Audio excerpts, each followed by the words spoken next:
Oke, selamat datang di Nyeduh bareng material Brosys MTMTB. Dan pada kesempatan kali ini aku pengen ngebahas mengenai salah satu materi di kimia mata kepemilitan, yaitu Atomic Structure Overview.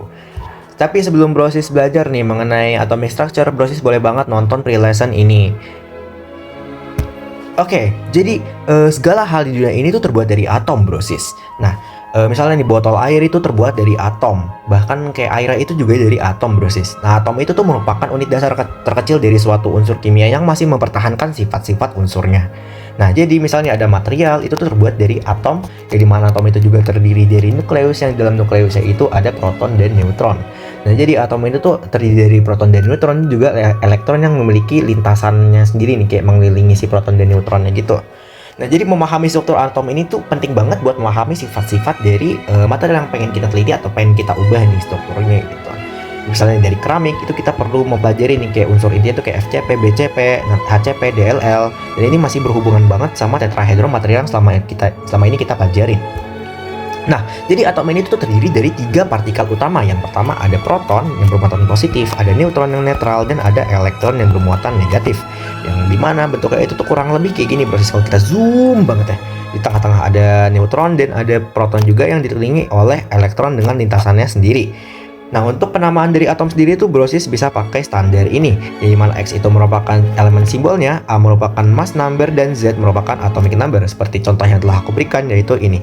Ada He sebagai elemen simbolnya, ada 4 sebagai mass number, dan ada 2 sebagai atomic numbernya. Nah, jadi atom ini tuh sebenarnya ada sejarah perkembangannya dia itu. Yang pertama ada model Dalton, yaitu bola pejal. Kemudian yang kedua ada model Thomson, yaitu model Rotiki-Smith. Lalu yang ketiga ada Rutherford, yaitu elektron yang memiliki lintasannya sendiri. Dan kemudian dikembangkan lagi oleh Bohr, yang dimana lintasan itu berbentuk lingkaran kayak gini lah, kayak planet gitu.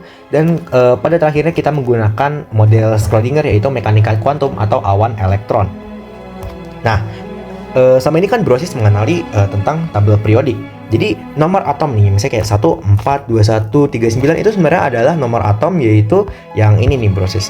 Nih, yang atomic number. Dan ini tuh merupakan proton. Proton dari atomnya dari si unsurnya itu jumlahnya ada berapa? Misalnya Ti ada 22 proton gitu. Kalau misalnya Brosys baca lagi di tabel periodik, nah ini merupakan proton, jumlah proton dari unsurnya gitu Brosys. Oke, jadi setelah kita belajar mengenai tabel periodik nih, jadi kita bisa mempelajari gimana sih sifat dari masing-masing unsur itu dengan cara menentukan berapa sih jumlah elektronnya.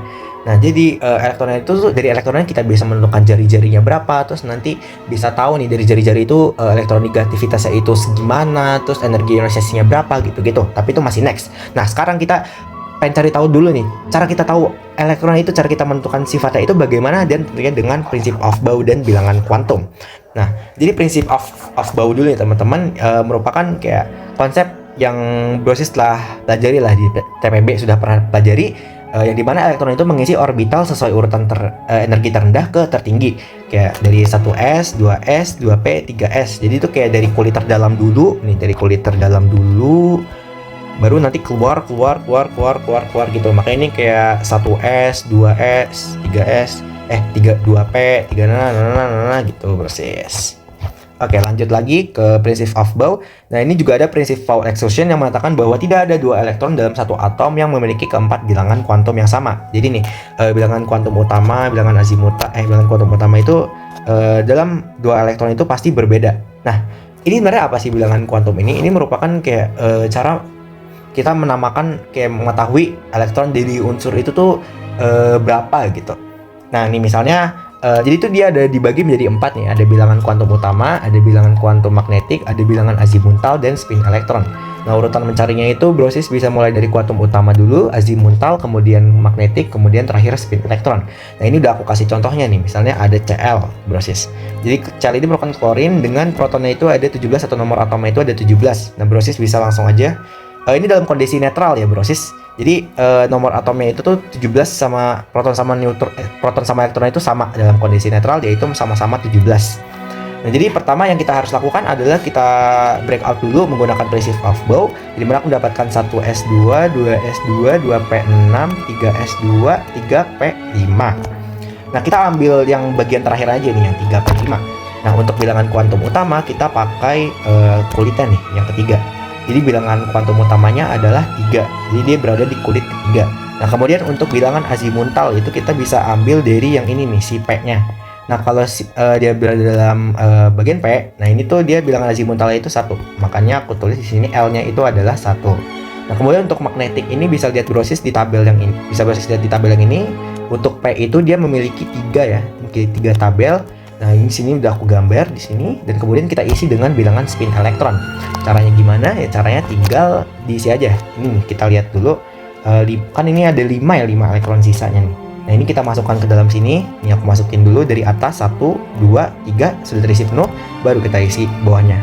Pada terbalik 4, 5. Dan berakhir di bagian tengah sini dengan arah ke bawah. Nah, kalau berakhir di tengah sini sesuai dengan magnetik, berarti dia itu nomornya ada 0. Nah, maka berarti bilangan magnetik itu 0, dengan spinnya itu karena dia madepnya ke bawah, jadinya bilangan spinnya itu adalah minus setengah. Segampang itu brosis.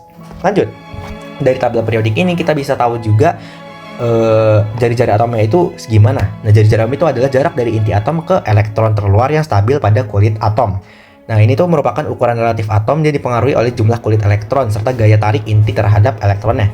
Jadi dia itu semakin ke sini nih, semakin ke sini dia bakal semakin besar ukurannya, ukuran dari suatu atom gitu, dari unsur.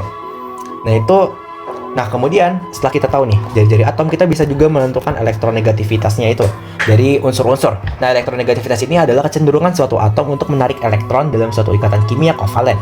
Besar itu dipengaruhi oleh jumlah proton dan inti dan jarak elektron valensi terhadap inti.